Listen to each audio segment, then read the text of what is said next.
Pelatih Persib Bandung, Boyan Hodak, saudara merespons isu dirinya masuk radar PSSI untuk menangani timnas Indonesia. Pelatih berkebangsaan Kroasia ini sejak 2023 menukangi Persib Bandung dan membawanya 2 kali juara secara beruntun. Boyan Hodak sebelumnya lama berkiprah di Malaysia, bahkan pernah menjadi pelatih kepala tim Malaysia U19.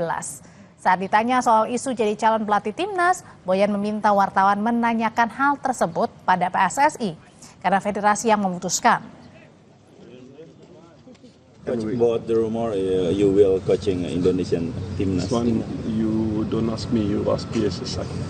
I think that they decide, not me. Ramai dibincangkan publik sebagai calon pelatih timnas Indonesia. Mantan pelatih timnas Uzbekistan, Timur Kapadze, datang berlibur ke Indonesia. Kapadze memastikan PSSI pernah menghubunginya secara daring soal kursi pelatih timnas. 1 bulan berlalu sejak pemecatan Patrick Kluivert, timnas Indonesia masih tanpa nakoda. Meski sejumlah nama ramai dibincangkan publik, tetapi PSSI masih bungkam. Salah satu yang digadang-gadang publik sebagai calon pelatih timnas adalah Timur Kapadze, mantan pelatih Uzbekistan yang meloloskan negaranya ke Piala Dunia 2026. Kapadze yang kini tengah berada di Indonesia mengakui pernah dihubungi PSSI menanyakan kesediaannya menangani timnas Indonesia.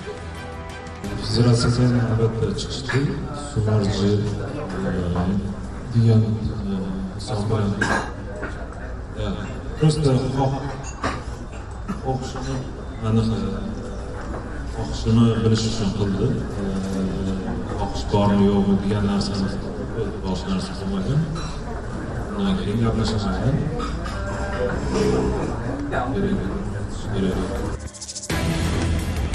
Ketua Badan Tim Nasional Sumarji menyebut calon pelatih timnas diantaranya masih menangani klub dan tim nasional negara lain.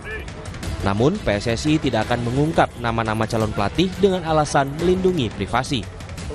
Kami menghormati karena masing-masing pelatih kepala itu punya privasi.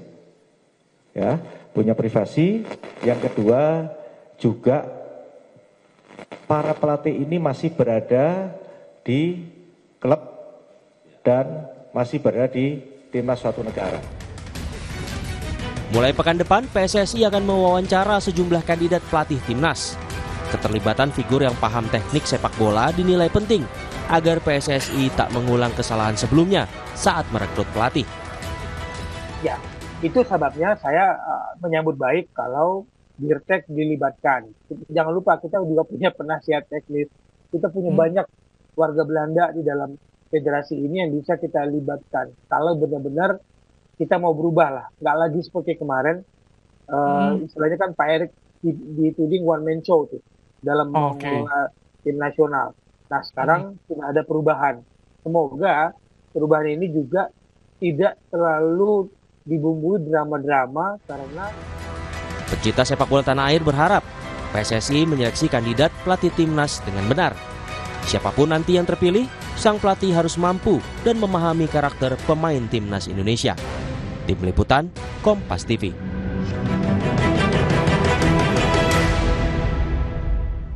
Lalu siapa yang akan dipilih PSSI untuk menangani timnas Indonesia? Kita bahas bersama dengan analis sepak bola M. Kusnaini. Bungkus, selamat petang.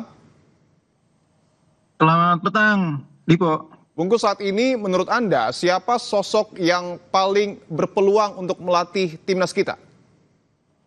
Iya, kita sudah mendengar nama-nama itu beredar di media sosial ya, bahkan di media online juga sudah banyak sebut-sebut.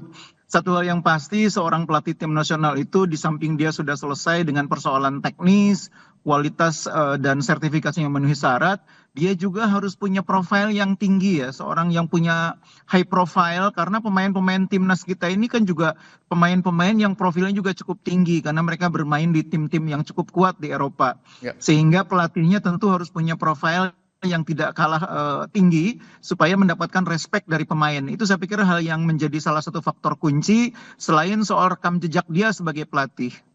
Kalau menurut Anda, profil yang tinggi ini melekat dalam diri siapa? Dari beberapa nama pelatih yang kemudian beredar di media. Iya, kita sudah mendengar 5 nama yang disebut-sebut ya. Ya. Di antaranya ada Hal Grimson yang menangani yang pernah menangani timnas Islandia dan sekarang menangani Irlandia. Tentu dengan CV seperti itu dia memiliki kualifikasi dan profil yang cukup tinggi untuk menangani timnas Indonesia. Begitu juga dengan Jesus Casas ya, yang pernah menangani timnas Irak, itu juga punya profil yang tinggi. Boyan Hodak juga cukup tinggi karena meskipun dia di level timnas belum pernah menangani timnas besar, tapi dia sudah membuktikan diri bisa membawa salah satu klub di kompetisi liga domestik juara back to back ya. Jadi itu juga profilnya cukup tinggi. Nah, nama yang lain seperti Kapatse sebagai pelatih yang pernah menangani Uzbekistan juga profilnya cukup tinggi. Tapi sekali lagi kalau melihat rekam jejak ini nanti akan ditimbang ya. Profilnya cukup tinggi, rekam jejaknya bagaimana? Saya ingin tekankan lagi, Bungkus. Artinya kriteria apa yang seharusnya menjadi prioritas PSSI dalam memilih pelatih kali ini? Nomor satu, tentu dia sudah selesai ya dengan urusan teknis ya. Dia orang yang punya kemampuan, CV, rekam jejak, sertifikasi yang cukup. Yang kedua, dia punya profil yang saya bilang tadi, profil yang cukup tinggi untuk disegani oleh pemain. Nah, yang ketiga, yang tidak kalah penting, ada kecocokan antara kebutuhan timnas, kemampuan timnas menggaji dengan target atau standar yang dia punya. Itu juga tidak kalah penting. 3 hal itu nanti yang akan menjadi penentunya. Oke, untuk nama Kapatze sendiri, menurut Anda apakah cocok dengan karakter sepak bola kita? Ya, saya pikir masih memenuhi syarat karena dia punya pengalaman menangani timnas yang cukup kuat di Asia, Uzbekistan, dan dia juga secara prestasi juga cukup baik. Dan dia paham sepak bola Asia karena pelatih timnas Indonesia tentu harus paham sepak bola Asia. Karena nanti pada dasarnya kita akan bersaing di Asia dulu sebelum kita bicara Piala Dunia. Jadi Kapatse memenuhi syarat, tapi bukan berarti tentu satu-satunya yang memenuhi syarat. Yang saya bilang tadi, Boyan Hodak juga memenuhi syarat, kemudian juga Jesus Casas memenuhi syarat, begitu juga Hal Grimson. Sehingga nanti akan dinilai dari wawancara, apakah ada kesesuaian dari segi angka, kesesuaian dari segi cara bekerja, dan seterusnya. Ada tidak, Bungkus, hitung-hitungan untung rugi ketika PSSI memilih misalnya pelatih dari Asia ataupun Eropa?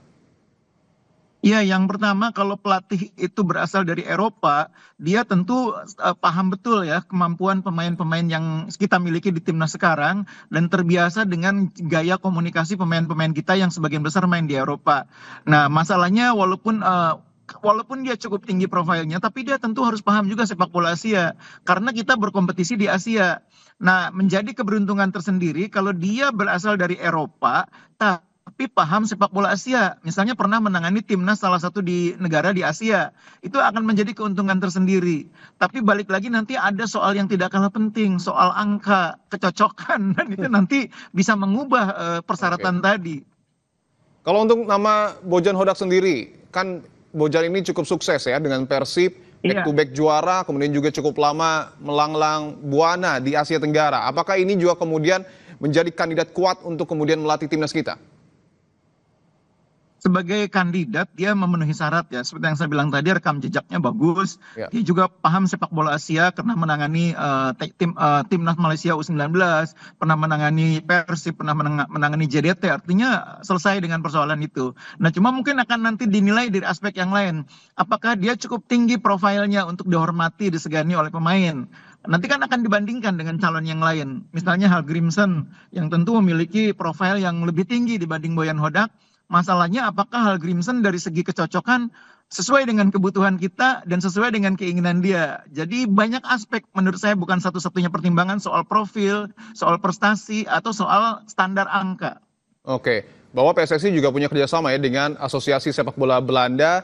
Dan kita tahu ada dalam tanda kutip kenangan kurang manis dengan pelatih asal Belanda Patrick Kluivert. Mungkinkah pelatih Belanda lagi yang akan kemudian dipilih PSSI? Tidak mustahil karena di Belanda cukup banyak pelatih yang bagus juga ya. Misalnya ada Giovanni van Bronckhorst, dia punya kelebihan karena punya kultur atau latar belakang yang dekat dengan Indonesia. Itu juga akan memberi keuntungan. Dari segi CV juga Van Bronckhorst saya pikir lebih baik dibanding Kluivert. Masalahnya balik lagi soal kecocokan, soal kesesuaian antara harapan PSSI dengan harapan si pelatih. Itu dua hal yang menjadi hal yang krusial juga. Ya. Saya ingin kerucutkan 3 nama, Kapatze, Casas, dan juga Hemir. Menurut Anda siapa yang paling cocok, Bungkus, melatih timnas? Iya, kalau menurut saya sih kita butuh pelatih yang profilnya tinggi ya. Ya. Dan kalau lihat dari profil itu, Helgrimson tampaknya salah satu yang paling memenuhi syarat. Oke. Nah, cuman nanti persoalannya tinggal apakah ada kecocokan, kan itu persoalannya. Tapi budgetnya cukup, kira-kira bungkus. Kalau melihat apa yang kemarin terjadi dengan Clifford, sebetulnya kan angka yang didapat Clifford juga tidak kecil ya. Artinya sebetulnya PSSI punya kemampuan juga. Cuma sekali lagi pada saat nanti pertemuan, saat presentasi, kan masing-masing orang punya angka sendiri yang mungkin berbeda dengan angka pasaran yang kita kenal gitu ya. Dan disitulah nanti menjadi salah satu titik krusialnya. Di pasaran angkanya katakanlah 1 tahun itu sekitar 450M. Tapi dia kemudian meminta misalnya lebih dari itu 700M. Itu kan juga menjadi persoalan lagi. Dan dia boleh mengajukan angka yang berbeda. Oke, terakhir bungkus, seberapa cepat PSSI harus menentukan pelatih timnas kita yang saat ini juga sudah cukup lama nampaknya tidak diisi? Iya. Setuju, harusnya tidak terlalu lama. Memang perlu waktu, tapi kalau bisa Desember sudah ada nama supaya tim bisa mempersiapkan diri untuk FIFA Matchday berikutnya di bulan Februari. Oke, tentu kita berharap bahwa Desember nanti sudah ada pelatih baru timnas kita agar timnas kita juga bisa kembali berkompetisi ya dan juga berlatih. Terima kasih analis sepak bola Indonesia. Tidak terlalu juga. Bungkus, selamat kembali beraktivitas. Tetap bersama kami, saudara, di tengah bergulirnya kasus fitnah ijazah palsu Jokowi, anggota Balek yang juga wakil ketua umum Partai Demokrat, Benny Kaharman, singgung tudingan ijazah palsu. Adakah muatan politis di balik pernyataan ini? Pembahasan di usai jeda di Kompas Petang.